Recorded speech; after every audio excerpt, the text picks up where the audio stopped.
He's been heralded to the world-devouring Galactus, the king of future Asgard, and a founding member of the Avengers. But you know him best as the God of Thunder. He is Thor Odinson. Stick around and you'll get a brief history of Thor in time for the new Thor Love and Thunder movie, as well as a review of the current action figures. And if you stay with me all the way to the end, then you'll get some ideas of what we might see in the movie based on what I show you in this video. So sit back, grab a drink, and let's cruise down this rainbow bridge. The world would be introduced to Thor as we know him in Journey into Mystery number 83. The issue was written by Don Rico, Hy Rosen, Stan Lee, Jack Kirby, and Larry Lieber. Between these amazing writers, they've created some of the biggest characters in the world like Spider-Man, Iron Man, Black Widow, and many others. We would first meet Donald Blake, a mild-mannered mortal who would find himself stuck in a cave with seemingly no way out. He would find a stick that once struck would transform into Mjolnir and himself into the God of Thunder. Donald Blake would continue his adventures as Thor, protecting the innocent while trying to keep his identity secret from his love interest, Jane Foster. This wouldn't last forever, as Stan, the man Lee himself, would pen the issue number 159 of Thor to retcon Donald Blake's existence and explain that Thor, in fact, was Donald Blake, but with amnesia. We would be told that Odin sent Thor to Earth in disguise of Donald Blake to teach him humility. This wouldn't be the last time that Thor would question his worthiness. Thor would stop being worthy many years later and be replaced by Eric Masterson as Earth's Thor. Eventually, Thor would gain his worthiness and hammer back, I knew it, with Eric Masterson getting his own enchanted mallet and continued his own adventures as the hero Thunderstrike. Many years after that, Thor would confront a villain he once fought as a godling, but had forgotten about due to his long life. This villain would be the God Butcher, Gorr. Gorr would be his most fearsome opponent yet, having traveled the cosmos for thousands of years, murdering gods across the stars. The God Butcher dedicated his life to killing all gods as he believed all gods to be selfish and unneeded in the grand scheme of the universe. The only ones who gods care about is themselves. So this is my vow. All gods will die. Thor would have to team up with his future self King Thor, as well as his younger self that had not yet become worthy of Mjolnir, to stop Gorr's mad plan to kill all gods across all of time and space in one fell swoop. Even with Gorr defeated, this wouldn't be the last of him. During a story arc called Original Sin, Nick Fury and Thor are at odds. In order to stop Thor, Nick Fury whispers the words, "Gorr was right," to Thor, and this was enough to shatter Thor's confidence and belief in himself. No longer worthy, Mjolnir would be without a master until Jane Foster is called into action. Thor would even opt to relinquish his name as Thor and prefer to use the name Odinson in respect to Jane's appearance as the mighty Thor. We would further see Odinson pick up his first weapon, a powerful, nigh indestructible axe that could cut through anything called Jarnbjorn. Odinson would set out to reclaim his worth in a miniseries titled The Unworthy Thor. He would even lose his arm in battle and have it replaced with a prosthetic version made of black Uru metal, similar to what Mjolnir is made from. In a climactic battle against the foe Mangog, Jane Foster would sacrifice herself and Mjolnir to save Asgard and all of its people. With no Mjolnir, Odinson would have to find a new way to be Thor. He would continue his adventures as Thor, and instead of one hammer, he would have an entire armory of hammers.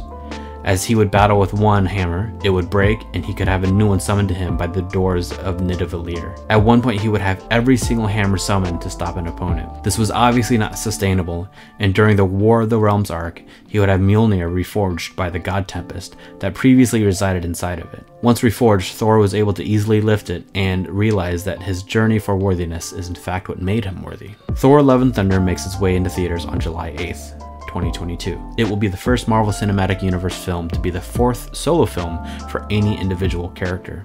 Chris Hemsworth returns as Thor, because that's what heroes do. But this time so does Natalie Portman as Jane Foster. One of Thor's costumes gives him a masked appearance, not unlike the helmet mask of Eric Masterson during his tenure as Thor. Christian Bale also joins the cast as Gorr, the God Butcher. Do you think Thor will continue to be Hemsworthy? Or is that the worst pun you've ever heard? Either way, give me a thumbs up and stick around for the review. Today we have Marvel Legends Thor. We're looking at almost all of the releases as released by Hasbro. I think the only one that I'm missing is the version of him that has a helmet. This one was released as what was supposed to be part of the Avengers set, so it's supposed to be from the original movie. However, if you actually look closely at it and you compare it to the actual costume, This one is actually from the Thor movie, not from Avengers 1. So as far as I know, there isn't an actual Avengers 1 Thor release from Hasbro Marvel Legends. So otherwise, we have Thor from Thor 2. Then we have Thor from Avengers 2 Age of Ultron. Then we have 2 Ragnarok Thors. 2 from Infinity War. 2 from Endgame. And then with all of that, we have the 2 latest releases of Thor. So we're looking at Thor Love and Thunder. On the left side, we have the one titled just as Thor, and then the one on the right is Ravager Thor. I am unclear if what Ravager Thor actually means.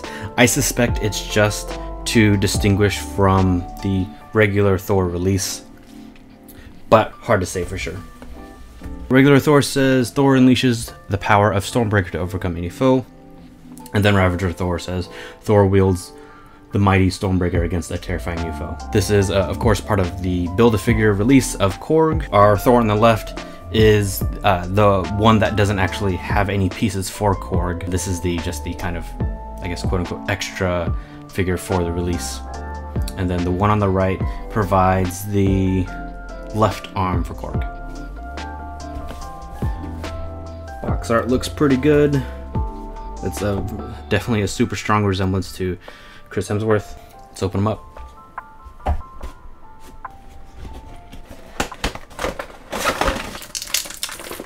So for our first Thor, we have regular Thor, but it's a whole new costume color scheme. A lot of gold, a lot of blue, which is really cool. Most of his costumes have been definitely not as colorful as this one. So darker blues, darker golds. But this is super neat. And we also have this masked head, which is new for a movie version of Thor. This one is a lot like Eric Masterson Thor, who was the Thor in the 90s for a little while during another one of the stints of Thor not being worthy to be Thor. And that version of Eric Masterson, his helmet was more of a mask, a lot like this, as opposed to just being the helmeted version of Thor. So this Thor only comes with a fist for his right hand. Otherwise, the 2 fists the 2 hands that you see on him are what he has. And then, of course, Stormbreaker. The Stormbreaker is pretty much the same Stormbreaker as every other one, with the exception of this Thor, since this one has the transparent blue to indicate that it's got lightning flowing through it. Otherwise, the mold is the same. Thor himself has pretty normal articulation. I don't think there's anything super special. I think it's worth checking the shoulder pads to see if it gets in the way of articulation. And not too bad. This one moves up, so that's good. Kind of gets it out of the way. I suspect it's the same on the other side. I like that they don't have the peg on this one, which is cool. I don't know if it's totally necessary anyway, since it's already being attached. I'm right here by the discs. I do like that they are keeping the discs. It's definitely the original Thor look, and it's cool how they continue to integrate it into the majority of his costume designs. Super long flowy hair, which is neat. I like that. It's fun. I like it. Let's look at Ravager Thor.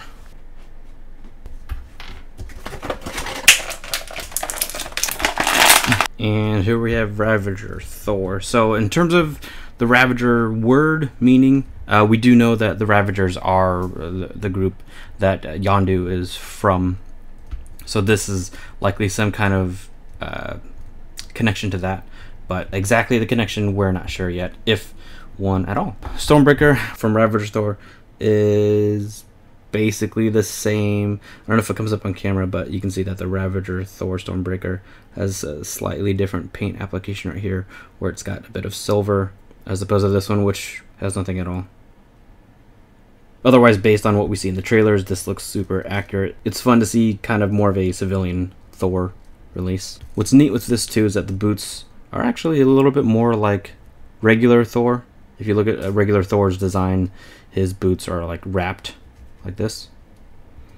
We've got some jeans, sweet tank top, And looks like this vest can probably come off. Let's try that.